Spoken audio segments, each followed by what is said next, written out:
سلامونه او نیکی هیلې د کلام غږ چینل ته ښه راغلاست. تاسو د دوزخ څخه یو سړی ناول څلورمه برخه اورئ.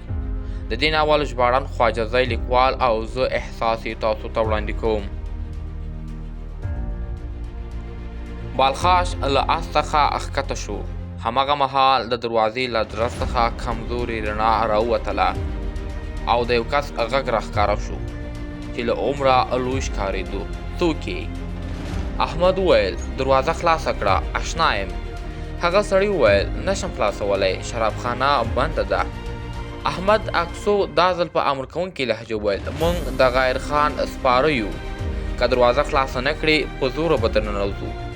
کله چې شرابخانې مالک د غیر خان نوم واورېدو ویره پرې خپره شوه او دروازه یې پرانیستله. هغه خپل د لاس څراغ پورته کړو چې له شا یې دواړه سړي وکولی شي وویني او په لړزانه غږ یې وویل ښاغلیو زما کور ته ښه راغلاست. بالخاش او احمد یو بل ته وکتل. احمد په کرار غږ بالخاش ته وویل ښاغلیه د غیر خان ځواک وینې؟ بوډا سړي وپوښتل څو کسان یاست؟ احمد بغیر له دې چې هغې خبرو ته غوږ ونیسي شاته یې ټیل واهه.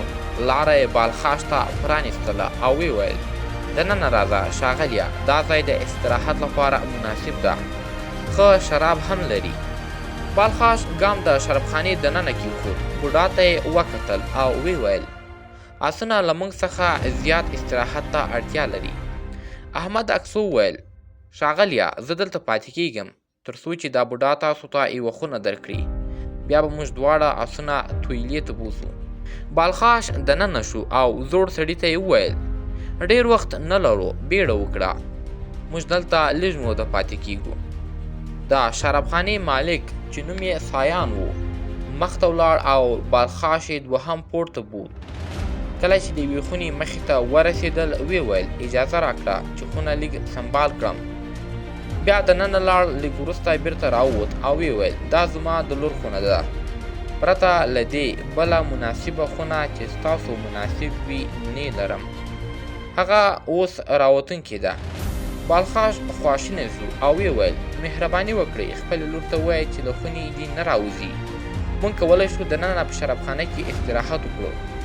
په همدې وخت کې د خونې دروازه خلاصه شوه او یوه ځوانه ښایسته نجلۍ چې خپل ویښتان یې د یوې سپین ټیکري لاندې پټ کړل دروازه په چوکاټ کې راښکاره شوه. بالخاش سر د هغې لور ته واړاو او د څو شېبو لپاره د دواړو سترګې سره ونښتې. نجلۍ لوړ قد، ښکلې سترګې او زړه راښکونکې څهره درلوده. شرم د هغې پر مخ سوروالی راوستی و او د هغې له نظره داسې ښکاره کېده لکه چې د بالخاش درناوي او یو ډول د لیدو شوق لري. بالخاش سترګې ترې واړولې او غوښتل یې سایان ته څه ووایي، خو زوړ سړی په همدې لنډو شېبو کې لا هم د هغه ځای ته تللی و. بالخاش یو څه حیران و، خو نجلۍ تر اوسه دوه سترګې هغه ته نیولې وې. بالاخره نجلۍ چوپتیا ماته کړه او ویې ویل زه فکر کوم ته یو اصیل جنګیالی یې. بالخاش مسکی شو او ویې ویل دا ستاسو نیک نظر دی اغلې. نجلۍ وویل مهرباني وکړئ استراحت وکړئ. بالخاش وویل ستاسې له دې میلمه پالنې مننه. نجلۍ وویل شراب خوښوې؟ بالخاش وویل د دې ځای د شرابو ډېر تعریفونه ما اورېدلي دي. نجلۍ وویل دا ځل باید خپله یې تعریف کړې. بالخاش وویل بخښنه غواړم، ستا نوم څه دی؟ نجلۍ سر ټیټ کړ او په ورو اواز یې وویل هیلې. بالخاش وویل ستا نوم هم ستا په څېر ښکلی دی. بالخاش د خونې دروازه پرانیسته او دننه لاړو. پرده یې لږ پورته کړه، سترګې د نجلۍ پر بستر ولګېدې چې لا هم ګډه وډه وه. د هغې د سر نښه لا پر بالښت وه. هیلې چې د بالخاش تر شا ولاړه وه ویې ویل دننه لاړ شئ سردار. بالخاش وخندل او ویې ویل ډېر وخت پاتې دی چې زه سردار شم، ښه به وي چې ما د بالخاش په نوم غږ کړي. هیلې وویل اجازه راکوئ تاسو ته شراب راوړم؟ بالخاش وویل هو زړه مې غواړي د دې ځای شراب وڅښم. هیلې په بیړه شرابخانې ته ولاړه. بالخاش ورو ورو قدمونه واخیستل. د تخت پر څنډه کېناست. دواړه لاسونه یې پر نالۍ کېښودل او لږ شاته لاړ. نالۍ لا هم د ایلي د بدن تودوخه ساتلې وه. بالخاش دا تودوخه احساس کړه او ناڅاپه پوه شو چې ستړی دی او استراحت ته اړتیا لري. خان سلطان یې یاد ته راغله. دا نوم ده تل په مینه او شوق سره ځان سره تکرار کاوه.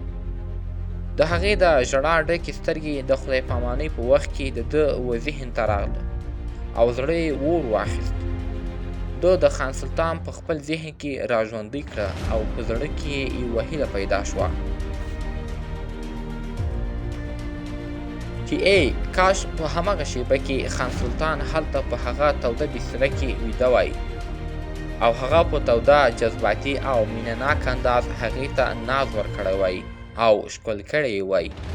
په هماغه شیبه کې چې بالخاش په خپلو فکرونو کې ډوب و او د خان سلطان تجسم یې کاوه، ناڅاپه ایلي په بیړه کوټې ته داخله شوه او په داسې لهجه چې اضطراب او ویره پکې احساسېده وویل: شراب مه څښئ، غواړئ چې تاسو ته زهر درکړي، ډېر وحشتناک دي. بالخاش له خپل ځایه پورته شو، حق حیران د ایلي خبرو ته غوږ نیولی و، نه پوهېدو چې اصل خبره څه ده. ویې پوښتل: څوک غواړي ما ته زهر راکړي؟ ایلي وویل: ستاسو ملګری، هماغه کس چې اسونه یې تویلې ته بوتلل. بالخاش وویل: ستا پلار هم پوهېږي؟ ایلي وویل: نه قربان.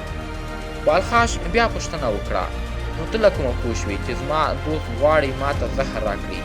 ایلي په ویرې او ډار وویل: زه چې د شرابخانې دروازې ته ورسېدم، دروازه خلاصه وه. ما ستاسې ملګری ولید چې اوس یې د شرابو لوښي ته تویول. بالخاش پوښتنه وکړه: ستا پلار چیرته و هغه وخت؟ هغه دا کار ونه لید؟ ایلي وویل: هغه هم په شرابخانه کې و، خو ستا ملګري شا ورته کړې وه او دروازې سره نږدې ولاړ و. باور وکړه ما په خپلو سترګو ولید. بالخاش حیران و چې څه وکړي. د ایلي خبرې ورته د شک وړ ښکاره شوې. له ځانه یې وپوښتل: احمد ولې غواړي ما ته زهر راکړي؟ د دې پوښتنې ځواب ورته سخت و. حیران د کټ تر څنګ ولاړ و. د ایلي نظر د هغه خواته و. بالخاش فکر وکړ چې احمد اکثو به لیونی شوی وي، ځکه تر دې دمه یې هېڅ داسې حرکت نه و کړی چې بالخاش شک پرې راوړي. ناڅاپه د کوټې د باندې د پښو غږ راغی او ایلي وویل: هغه را روان دی، داسې ښکاري پلار مې هم ورسره دی. بالخاش په یوه شیبه کې پرېکړه وکړه او ویې ویل: ته لاړه شه، د هغه پردې تر شا پټه شه، هر کله مې چې غږ در وکړ راووځه.